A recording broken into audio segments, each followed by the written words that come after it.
प्यारे दर्शकों नमस्कार। आइए नजर डालते हैं हमारे प्यारे राज्य हरियाणा की तमाम बड़ी खबरों पर। वीडियो शुरू करने से पहले कमेंट बॉक्स में जय हिंद लिखकर हमें सपोर्ट करें। तो चलिए शुरू करते हैं।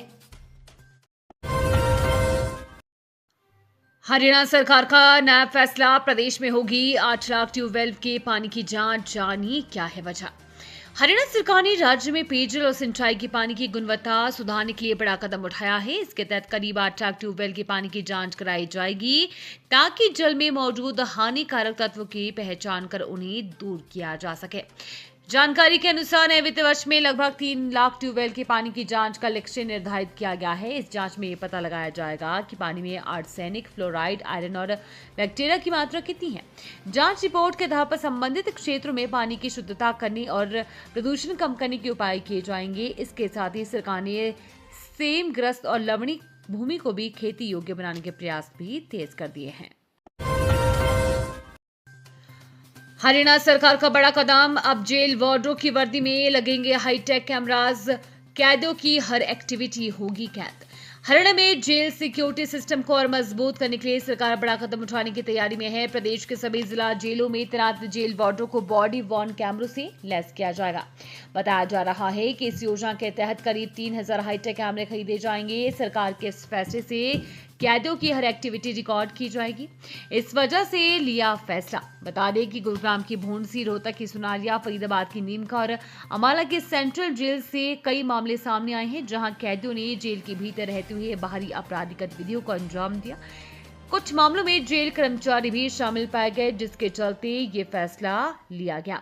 बॉडी वॉर्न कैमरे के बारे में जाने। बॉडी वॉर्न कैमरे छोटे, हल्के और पहनने योग्य ऑडियो वीडियो रिकॉर्डिंग उपकरण हैं, जिन्हें आमतौर पर पुलिस, सुरक्षा कर्मियों या फ्रंटलाइन वर्कर्स द्वारा अपनी वर्दी, छाती, कंधे या हेलमेट पर लगाया जाता है। कोई भी कुछ भी कह सकता है, इससे सच्चाई नहीं बदलती। अभय चौटाला के वोट खरीदने के आरोपों पर कृषि मंत्री का जवाब। रोहतक में आयोजित एक कार्यक्रम में हरियाणा के कृषि मंत्री श्याम सिंह राणा ने शिरकत करते हुए किसानों, राज्यसभा चुनाव और मौजूदा हालात पर अपनी प्रतिक्रिया दी। ये कार्यक्रम एक निजी वेटनरी कॉलेज में आयोजित किया गया, जहां मंत्री ने विभिन्न मुद्दों पर मीडिया से खुलकर बातचीत की। राज्यसभा चुनाव को लेकर उठे विवादों पर बोलते हुए श्याम सिंह राणा ने कहा कि लोकतंत्र में किसी भी व्यक्ति को चुनाव लड़ने का अधिकार है। उन्होंने स्पष्ट किया कि निर्दलीय उम्मीदवार को मैदान में उतारना पूरी तरह लोकतांत्रिक प्रक्रिया का हिस्सा है। रेड क्रॉस का डबल प्लान, हरियाणा में खोलेगी क्लिनिकल लैब, सस्ती जांच के साथ बच्चों के विकास पर भी जोर।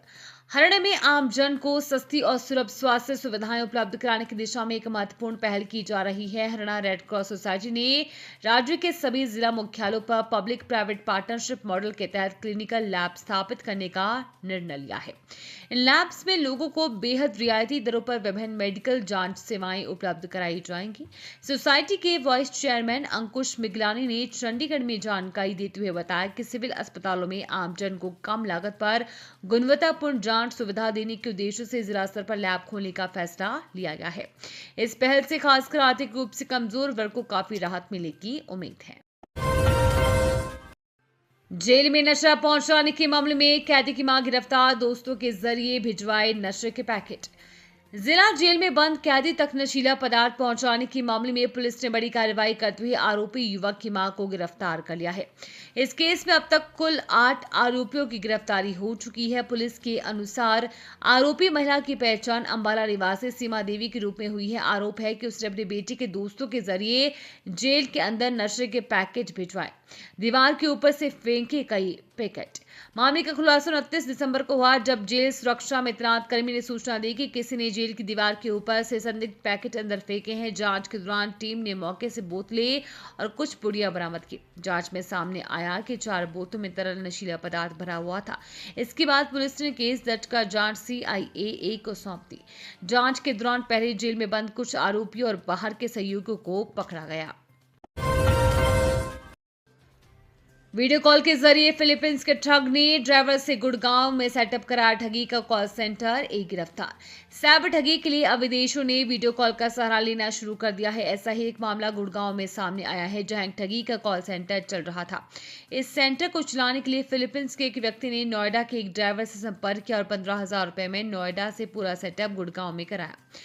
जब पुलिस ने रेड की तो सामने आया कि ठगी के सेटअप के लिए सामान फिलीपींस से नेपाल आता था, नेपाल से बिहार के जरिए उनके पास पहुंचता था। पुलिस ने आरोपी को रिमांड पर लेकर पूछताछ की है, जिसमें पुलिस ने जांच तेज कर दी है। मामले की जांच के दौरान जो भी तथ्य सामने आएंगे उसके आधार पर आगामी कार्रवाई की जाएगी। बहादुरगढ़ में बेकाबू कैंटर का तांडव, राहगीरों बाइक और ऑटो को मारी टक्कर, 3 की मौत सहित 4 घायल। सोमवार को एक लापरवाह कैंटर चालक ने शहर में 2 अलग अलग स्थानों पर हादसे कर दहशत फैला दी है। इन भीषण दुर्घटनाओं में 3 लोगों की मौत हो गई है, जबकि एक महिला समेत 4 लोग गंभीर रूप से घायल हो गए हैं।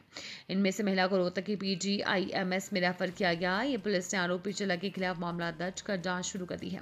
मिली जानकारी के अनुसार पहला हादसा दिल्ली रोहतक रोड पर आधुनिक औद्योगिक क्षेत्र सितमामा चौक पर दोपहर के समय करीब 12:30 बजे हुआ। ये तेज रफ्तार कैंटर ने सड़क पार कर रहे 2 युवकों को जोरदार टक्कर मार दी।